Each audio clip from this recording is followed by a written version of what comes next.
When Tolkien was very young, 8 or 9 years old, his family, that's himself, his younger brother Hilary and his mother, had to move away from the country village of Sarehole into Birmingham so that the boys could continue their schooling.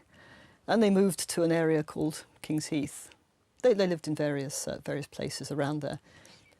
He didn't enjoy this very much because it was very urban, it was unpleasant. He'd lost the countryside, but there were some side effects. Because the house in King's Heath backed onto a railway line, a railway siding. You might not think this was a great thing, but actually sort of having trains go by your window can be quite soporific when you get used to it. And one night he looked out of the window and he saw these trucks go by. They were coal trucks, I believe, and they had Welsh names written on the side. Nantiglo was one of them. And there were 4 or 5, and he remembered them. And they absolutely fascinated him. He thought to himself, what do these words mean? How do they sound? And he wanted to find out. And of course, in later life, starting quite soon afterwards, in fact, he did find out. And they were Welsh. And he built, to some extent, the sounds of Welsh into his Elvish languages. It was one of his great inspirations. And this all came from looking out of a window in the middle of the night at some dirty old coal trucks in a dirty old town that he didn't like very much when he was a small boy. And this is how the transformation happened.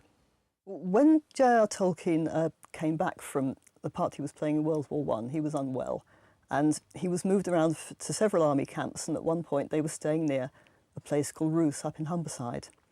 And his wife Edith, who they hadn't been married very long, and I think she had a young child at the time, she would move round with him, living in lodgings nearby, and they would see each other quite regularly.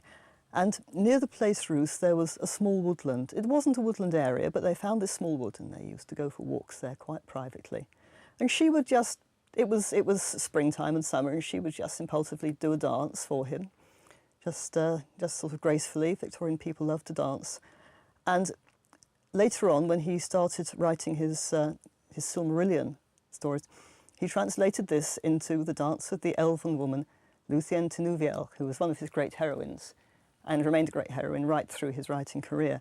When he came to die himself, when his wife died, he actually put the names of Beren, the hero, and Luthien, the elf heroine, on the gravestone, and they're there to this day. So that was how much it meant to him. Tolkien lived up in Yorkshire, in Leeds, for 5 or 6 years while he was working at Leeds University.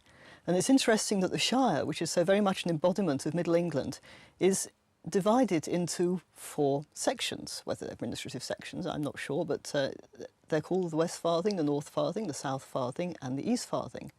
And farthing is an Old English word meaning a 4th part, something divided into 4, like the old farthing coins that we had when, not very many years ago. And up in Yorkshire, Yorkshire is the only county in England which is also divided into administrative sections, and they're known as ridings. If you go back to Old English, you find that this word is not riding, but thridding, which means cut into a 3rd part. And this has gradually been changed to riding over the years. And I'm quite sure that the one is a reflection on the other. But of course, he's completed it because there are 4 quarters in matching the 4 points of the compass in the Shire, whereas in Yorkshire, we only have 3, so it seems to have lost part of itself. Nobody knows where. Perhaps it's another of these lands sunken beneath the ocean, which were so popular in ancient folklore. There are definitely two sets of hobbit tribes. There are actually 3, but there's just 2 large ones. One of which tends to have a more English, Germanic naming tradition, the other one of which has a more Celtic and Welsh language tradition, as in the name of Meriadoc Brandybuck, known as Merry. And this is reflected in Bree Hill, where you've got 2 different layers of place names. The village there is called Bree. This is not an Old English word, this is a Welsh word, Bray, meaning hill. You find it in Scottish as well, in fact, in the form Bray. And the town is built on a hillside, and in fact part of it's built into the hillside. And the hill above the town is called Bree Hill. And you have there 2 words, a Welsh word Bree and a modern English word hill, both meaning hill, so it's called Hill Hill. And you find this a good deal in English place names. For instance, very good instance is Bredon Hill down in the Vale of Evesham, where you've got 3 elements. You've got Bree from the Welsh, you've got Dund from Old English, which also means a hill, and you've got modern English hill. So Bredon Hill is called Hill, Hill, Hill. And this represents 3 layers of language shifts, of settlement, they've inherited one of them from the original British people who lived there, and probably the British people who lived there long after the Saxons moved in. Then you've got the Saxon layer, and then you've got the modern English layer tacked on as well. Way south of the Shire, in the middle book of the Lord of the Rings, we come across the land of Rohan. And the people of Rohan, they mirror to some extent the romantic Anglo-Saxon tradition which you would find in Beowulf. This is a terrific cultural mixture because it's not genuine Anglo-Saxon at all, and it wasn't in Anglo-Saxon times. It was a legendary story which had travelled into England from Europe, where heroes were heroes and they fought monsters. But the great hall of the king in Beowulf is now thought to be very much like the real great halls of real lords and leaders of men back in the Dark Ages, before the conquest. And in reflection of this, Tolkien chooses to make his people, the Rohirrim, speak Old English.